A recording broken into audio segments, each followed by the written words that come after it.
नमस्कार, मैं हूं फिरोज। आप देख रहे हैं न्यूज़ ट्यूब 24/7। हमने आपको कल एक खबर दिखाया था।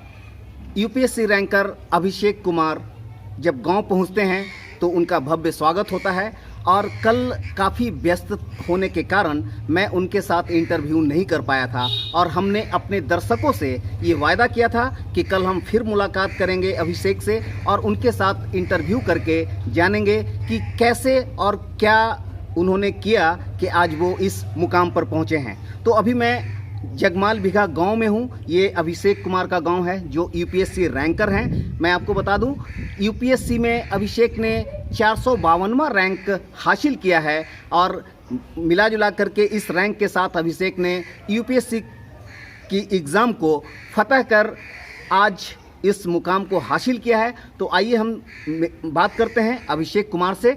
और सबसे पहले मैं आपसे अभिषेक का बधाई देना चाहूँगा। Thank you so much sir. आपको बहुत बहुत बधाई हो। आप बिहार के गांव से हैं और छोटे से गांव से आपने इस बुलंदी पर अपनी पहचान बनाई है, इसके लिए बहुत बहुत बधाई। हालांकि कोरोना का अवधि है, यहाँ पर हाथ मिलाना मना है, लेकिन मैं अपने आप को आपसे हाथ मिलाने से रोक नहीं सका।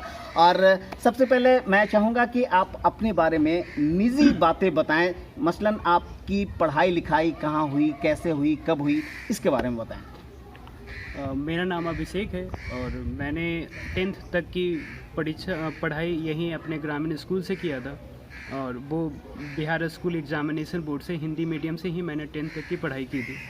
उसके बाद मैं 10+2 मैंने college of commerce Rajendra Nagar Patna से किया, वो भी हिंदी मीडियम से ही किया था। उसके बाद मैंने बीटेक किया JSS नोएडा दिल्ली से।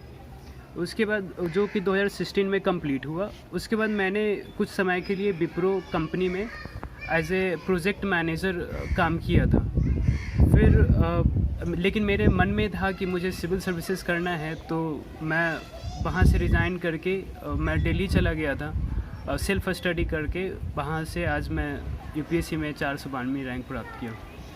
नहीं अभिषेक, आप हमें ये बताइए, आप आज जिस मुकाम पर पहुँचे हैं सर, क्या ये आपका सपना शुरू से था? आखिर यहाँ तक पहुँचने के लिए आपके दिमाग में ये सोच कब बनी और कैसे आपने आज इस मुकाम को हासिल किया है? सर एक तो हम बिहार से हैं, तो बिहार से तो एक रहता है, माइंड में रहता है कि आप हमेशा ब्यूरोक्रेट्स को देखते हैं, सिविल सर्वेंट को देखते हैं, तो माइंड में एक रहता है कि आप कहीं ना कहीं उनके जैसा बनना चाहते हैं। लेकिन बीच में मुझे लगा था कि मैं इंजीनियरिंग में अच्छा करूँगा और इंजीनियरिंग में ही मैं अपना कैरियर बनाऊँगा। लेकिन कॉलेज के टाइम पीरियड में एक मेरे सीनियर थे जो सिविल सर्विसेज क्रैक किए थे, और उन्होंने आके एक सेमिनार दिया था हमारे कॉलेज में। उन्होंने बताया था कि क्या क्या कैरियर अपॉर्चुनिटीज़ हैं सिविल सर्विसेज में, आप क्या चेंज ला सकते हैं ग्राउंड लेवल पे। तो वो मुझे बहुत इंस्पायर किया था, और थोड़ा सा बैक ऑफ द माइंड था कि मुझे सिविल सर्विस करना है, लेकिन वो एक पुश था, एक ट्रिगर था, और वहाँ से फिर मुझे लगा कि मैं सिविल सर्विसेज करूँगा, और वही मोटिवेटिंग फैक्टर था, एक ट्रिगर पॉइंट था सर। चलिए बढ़िया। आप हमारे दर्शकों को ये भी बताएं, ये जो आपने यूपीएससी क्रैक किया है, आप इसकी तैयारी में कब से लगे और इसको हासिल करने में क्या कुछ अड़चनें आई आपके रास्ते में? आपने कैसे उन बाधाओं को पार किया और कैसे यहाँ तक पहुँच पाए? देखिए, मैंने तैयारी स्टार्ट की अपने कॉलेज जब ख़त्म हुआ 2016 में। उसके बाद से मैंने तैयारी स्टार्ट किया, और मैंने सेल्फ स्टडी ही किया क्योंकि मुझे जॉब ज्वाइन करना था, मेरे पास टाइम नहीं था। तो मैंने बहुत सारे टॉपर्स के इंटरव्यू देखे, उन्होंने जो सोर्सेज बताए थे कि इस सब्जेक्ट के लिए आप ये पढ़िए। तो मैंने जब वहाँ से मैं दिल्ली से घर आ रहा था कॉलेज ख़त्म होने के बाद, तो मैं सारे बुक्स जो भी टॉपर्स ने सजेस्ट किए थे वो मैं दिल्ली से ख़रीद के घर ले आया था। और मेरी ज्वाइनिंग और मेरी कॉलेज ख़त्म होने या ज्वाइनिंग के बीच का जो टाइम था उसको मैंने बहुत अच्छे से यूटिलाइज़ किया, और मैं तब घर पे ही सेल्फ स्टडी करना शुरू कर दिया था। और लेकिन फिर मेरी ज्वाइनिंग आ गई और मैं चेन्नई चला गया था ट्रेनिंग के लिए। उसी के बीच में मेरी प्रीलिम्स थी 2017 की, तो मैं अच्छे से पूरा टाइम नहीं दे पाया था। तो उस टाइम तो 2017 में मेरा प्रीलिम्स था जो 2 नंबर से छूट गया था। क्योंकि एंड के टाइम में मैं रिवाइज नहीं कर पाया था अपने सब्जेक्ट को। लेकिन फिर से मैंने हिम्मत ठाना और प्रीलिम्स फेल होने के बाद भी मैं ऑफिस में जितना भी टाइम मुझे बचता था और सैटरडे संडे को मेरा लीव रहता था, तो मैं उस टाइम पीरियड में पढ़ता रहता था। फिर मुझे लगा कि 2018 का अब प्रीलिम्स क्लोज आने वाला है और मुझे और एफर्ट देने की ज़रूरत है।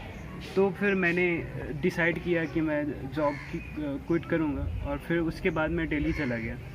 और सर ये जॉब क्विट करना मैं बोल रहा हूँ इतना आसान नहीं था, क्योंकि हम जिस बैकग्राउंड से आते हैं, हमने एक फैमिली में फर्स्ट लड़के थे जो इंजीनियरिंग कंप्लीट किए थे और एक प्राइवेट एमएनसी, एक बड़ी एमएनसी में मैं जॉब कर रहा था। वहाँ छोड़ना बहुत डिफ़िकल्ट था और हमारा एजुकेशनल लोन भी था और एक फाइनेंशियल बर्डन था और हमारे फादर फार्मर हैं, तो इनकम सोर्सेज बहुत लिमिटेड थे। बट फिर भी मैंने रिस्क लिया एक अच्छा जॉब छोड़ करके कि मैं सिविल सर्विसेज करूँगा, और कहीं ना कहीं एक आत्मविश्वास था कि मैं कर लूँगा। आज देखिए रिजल्ट है और मैंने कर लिया। ये मतलब कुल मिलाकर आपने 17-18 में जो भी आपसे चूक हुई, जो भी आपसे गलती हुई, आपने अपनी गलतियों से खुद ही शिक्षा लेते हुए आपने अपने आप को तैयार किया। और सबसे बड़ी बात यह है कि आप आर्थिक मोर्चे पर आपका परिवार काफ़ी एक तरह से निचले पायदान पर था, और ऐसे में आपने हाथ आई जॉब को भी आपने तिलांजलि दी और इस यूपीएससी के एग्ज़ाम की तैयारी में फिर से जुट गए। ये तो बड़ा ही अपने आप में शायद शब्द नहीं है कि मैं आपके इस जज्बे को किस तरह से अपने दर्शकों को बताऊं। अब वाकई काफ़ी कठिन रहा होगा। आखिर ये सब कुछ कैसे संभव हो पाया कि एक तो आपके परिवार का आर्थिक हालात बेहतर नहीं, और दूसरा आपके हाथ जो जॉब आया हुआ था आपने उस जॉब को भी छोड़ दिया और फिर से, मतलब ये हिम्मत कहाँ से आया आपको, इसके बारे में बताएं। सर जब मैंने डिसाइड किया कि मैं सिविल सर्विसेज करूँगा, तो एक मोटिवेशन तो था ही कि क्यों कर रहे हैं आप सिविल सर्विसेज। वो फैक्टर मुझे थ्रू आउट जर्नी ड्राइव कर रहा था कि मेरा पर्पस क्या है लाइफ में, मैं क्या करना चाहता हूँ। एक आप आज से 10 साल के बाद अपने आप को कहाँ देखते हैं, तो वो चीज़ जो मैं अपने आप को 10 साल के बाद कहाँ देख रहा था, वो मुझे खींच रहा था, वो मुझे ड्राइव कर रहा था कि आपको तो करना है, आपको तो सिविल सर्विसेज करना है। तो वहाँ से आपको रिस्क टेकिंग एबिलिटी आ जाती है। आपको लगता है कि मेरा फ्यूचर गोल तो वहाँ है, मैं अभी यहाँ हूँ, तो मुझे बहुत तेज़ी से वहाँ की ओर बढ़ना है। और उसमें आपके चाहे कितने भी डिफ़िकल्ट डिसीजन लेने का हो, आप बड़े स्ट्रॉन्ग डिटर्मिनेशन से ले सकते हैं, क्योंकि आपका गोल बहुत क्लियर है। तो ये फैक्टर था जो हमने हेल्प किया। मतलब गोल होना चाहिए, आपकी पर्पस होना चाहिए लाइफ में, तो वो एक फैक्टर था सर। जी, तो जैसा कि आपने देखा कि इनका गोल कुल मिलाकर जो ड्रीम था इनका, इन्होंने अपने ड्रीम के दामन को थामे रखा, और वाकई तभी आप सफलता की ओर बढ़ सकते हैं, सफलता को अर्जित कर सकते हैं जब आप सपने देखें। और इन्होंने सपना सिर्फ देखा ही नहीं, बल्कि इस सपना के लिए इन्होंने बहुत कुछ किया भी है, और ये लगातार निरंतर अपनी कोशिशों को जारी रखा। और कहीं ना कहीं इनका जो कॉन्फिडेंस लेवल था, इन्होंने अपने कॉन्फिडेंस लेवल को भी बना करके रखा। अभिषेक, वाकई काबिल तारीफ है आपका जो कॉन्फिडेंस लेवल है। और मैं आपसे ये जानना चाहूँगा कि आपके बाद अभी बहुत सारे जो विद्यार्थी हैं, खास करके मैं जो मिडिल क्लास फैमिली के बच्चे हैं, जिनके पास आर्थिक रूप से जो संपन्न नहीं है जिनका परिवार, ऐसे परिवार के बच्चों को आप क्या सलाह देंगे? क्योंकि आपकी कहानी जो है ना, बिल्कुल ऐसे लोगों के लिए काफ़ी उनको प्रभावित कर सकता है अगर आप अपना गूढ़ मंत्र इन बच्चों को दें जो आपके पीछे आपका अनुसरण कर सकें। क्या कहेंगे आप? देखिए, मिडिल क्लास फैमिली के लिए सिविल सर्विसेज निकालना, तैयारी ही करना एक बहुत ही डिफ़िकल्ट टास्क होता है, क्योंकि आज के टाइम में जो कोचिंग है सिविल सर्विसेज की, वो बहुत ही महंगी है। आप एग्जांपल लीजिए कि एक कोचिंग का फ़ीस है 2 लाख रुपए, और एक normal middle class family afford नहीं कर सकता है। उसके अलावा दिल्ली में तो रहना और खाना वो और भी महंगा है। तो आप इस टाइम में क्या कर सकते हैं, आप सेल्फ स्टडी करिए। आज बहुत सारे ऑनलाइन चैनल है, यूट्यूब चैनल है, आप वेबसाइट है, जैसे मैं 2-3 चैनल का नाम लेना चाहूँगा। एक है ओनली IAS यूट्यूब चैनल है, उस पर आपको डेली एडिटोरियल वीडियोज़ आते हैं। जैसे कि एक जैसे हिंदी मीडियम के लोगों के लिए सर अच्छी न्यूज़ पत्रिका नहीं है। चलिए अभिषेक, ये तो आपने बहुत बड़ी बात बता दी है ऐसे छात्रों के लिए जो यूपीएससी क्रैक करने की ख्वाहिश रखते हैं। आप स्पष्ट कह रहे हैं कि दिल्ली जाने की ज़रूरत नहीं है, जबकि मेरा ये व्यक्तिगत मानना था कि भाई छोटे शहरों से ये संभव नहीं है। और ख़ास करके मैं तो ये जानता हूँ कि इस तरह का जो देश का जो टॉप कॉम्पिटिटिव एग्ज़ाम है ये, इसमें इंग्लिश के बगैर शायद संभव नहीं है। लेकिन आप जैसा बता रहे हैं कि इसमें हिंदी भाषी छात्र भी अपना आधिपत्य जमा सकते हैं, तो आखिर ये हम लोग चूँकि हिंदी पट्टी से हैं और हिंदी हमारी मुख्य भाषा है, मातृभाषा है, तो हिंदी वालों के लिए कोई खास परेशानी भी है या नहीं है, इसके बारे में बताएं कुछ।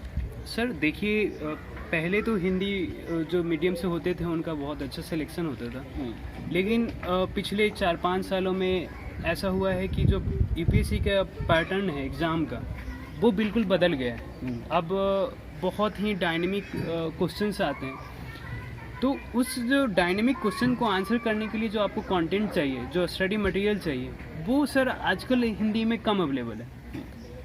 और उसकी वजह से जो हिंदी के स्टूडेंट हैं वो थोड़े लैग करते हैं उस मामले में, क्योंकि जो मेजॉरिटी ऑफ जो करंट अफेयर्स के इश्यूज़ हैं वो आपको इंग्लिश में मिलेगा, इंग्लिश न्यूज़ चैनल में मिलेगा, इंग्लिश मटेरियल में मिलेगा। जो मेजॉरिटी कोचिंग्स पढ़ाते हैं वो इंग्लिश में पढ़ाते हैं, तो वो जो स्टडी रिसोर्सेज देते हैं वो भी आपको इंग्लिश में ही देते हैं। तो हिंदी वाले वो वहाँ पे इस चीज़ में स्ट्रगल करते हैं। बिल्कुल स्ट्रगल होता है सर, लेकिन बहुत सारे हैं जो हेल्पफुल होता है। जैसे मैं एक तो मैंने बताया कि ओनली ये जो चैनल है वो, उसमें एक तो एडिटोरियल वीडियो आता है जो आपको हिंदी जो द हिंदू का है और भी दूसरे न्यूज़पेपर का आर्टिकल को वो हिंदी में बोलते हैं। एक उसके अलावा सर उसमें एक और वीडियो आता है, उसका है प्रीलिम्स बूस्टर न्यूज़ डिस्कशन। उसमें क्या होता है कि जो छोटे छोटे न्यूज़ होते हैं, जो इंपॉर्टेंट न्यूज़ होते हैं, एडिटोरियल में नहीं होते हैं, वो अलग अलग पेजेस में होते हैं, तो वो उसके लिए भी एक वीडियो बनाते हैं। वो उसमें सिर्फ उस दिन का जितना इम्पोर्टेंट न्यूज़ होता है उसको डिस्कस किया रहता है, वो भी हिंदी में किया रहता है। तो वो चीज़ आप समझिए कि आप इंग्लिश पेपर नहीं अगर पढ़ पा रहे हैं तो आपको हिंदी में कंटेंट मिल रहा है। हिंदी के छात्रों को काफ़ी सहूलियत मिलती है, बहुत सहूलियत मिलेगा। उसके अलावा एक विजन आईएएस कोचिंग है, बहुत बड़ी कोचिंग है दिल्ली में, तो वो भी मंथली पत्रिका निकालते हैं और वो हिंदी में होता है। तो वो 1 महीने का वो जो पूरा समाचार होता है वो उसको आप हिंदी में वो कंपाइल करके देते हैं, तो वो भी एक हेल्पफुल है, मटेरियल है हिंदी मीडियम के लिए। ये 2 चीज़ मुझे लगता है कि बहुत ही हेल्पफुल रहेगा सर। चल, ये अब मैं आपसे थोड़ा सा ये जानना चाहूँगा, चूँकि ये बड़ा भाई टॉप कॉम्पिटिटिव एग्ज़ाम है, ये तो बताने की ज़रूरत नहीं है, सभी लोग जानते हैं। इस एग्ज़ाम में मैंने तो कोई एग्ज़ाम ये फेस नहीं किया है, मैं व्यक्तिगत अनुभव नहीं है मेरा, लेकिन मैं अक्सर ये सुनता हूँ कि इसका जो इंटरव्यू होता है, इसमें जो इंटरव्यूअर होते हैं वो ऐसे ऐसे प्रश्न डालते हैं कि सामने वाला या तो कंफ्यूज हो जाए या फिर उनके ट्रैप में फंस जाए। तो आपके साथ भी ऐसा कुछ हुआ है क्या? कोई ऐसा सवाल जो इस तरह का हो, जैसा मैं जानना चाह रहा हूँ आपसे, ऐसा कोई सवाल से आपका अगर वास्ता हुआ हो, सामना करना पड़ा हो, तो वो आप हमें बताएं। सर मेरा इंटरव्यू 27 जुलाई को था। उस दिन एक्चुअली बहुत गर्मी थी, दिल्ली में था मैं, तो उस दिन मैं सूट पहन के जा रहा था, है ना, और मुझे लगा था कि आज बहुत गर्मी है, सूट पहनना चाहिए नहीं, तो मैं लकीली उस दिन मैं टेम्परेचर देख के गया था कि कितना टेम्परेचर है वहाँ पे। और जैसे ही मैं इंटरव्यू रूम में इंटर किया तो उन्होंने मुझसे पहला क्वेश्चन पूछा कि what is the temperature right now, कि अभी का टेम्परेचर क्या है। तो लकीली मैंने देखा था सर कि क्या टेम्परेचर है आज का, तो मैं तुरंत बोला कि सर 34 डिग्री सेल्सियस है। तो उन्होंने फिर से पूछा कि अच्छा ह्यूमिडिटी लेवल क्या है अभी का, तो फिर मैंने बताया कि सर 70% है। तो यूपीएससी के बाहर एक एयर क्वालिटी इंडेक्स का बोर्ड लगा हुआ होता है, तो उन्होंने पूछ लिया कि उसका क्या था, आज का एयर क्वालिटी इंडेक्स कितना है। उन्होंने ऐसे कुछ आपका जनरल अवेयरनेस, आप कितने अटेंटिव हैं वो देखना चाह रहे थे। तो होता है, ट्रिकी क्वेश्चंस होते हैं। एक तो मुझे याद है, एक मेंबर ने मुझसे पूछा कि आप सिविल सर्विसेज ज्वाइन करने के लिए कब डिसाइड किया आपने। तो मैंने कहा कि सर मैं 3rd ईयर ऑफ कॉलेज में मैंने डिसाइड किया कि मैं सिविल सर्विसेज करूँगा।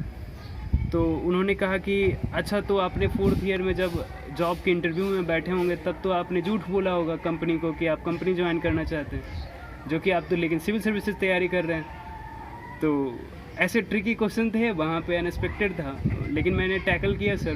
बताया मैंने कि सर मुझे क्या जवाब रहा आपका?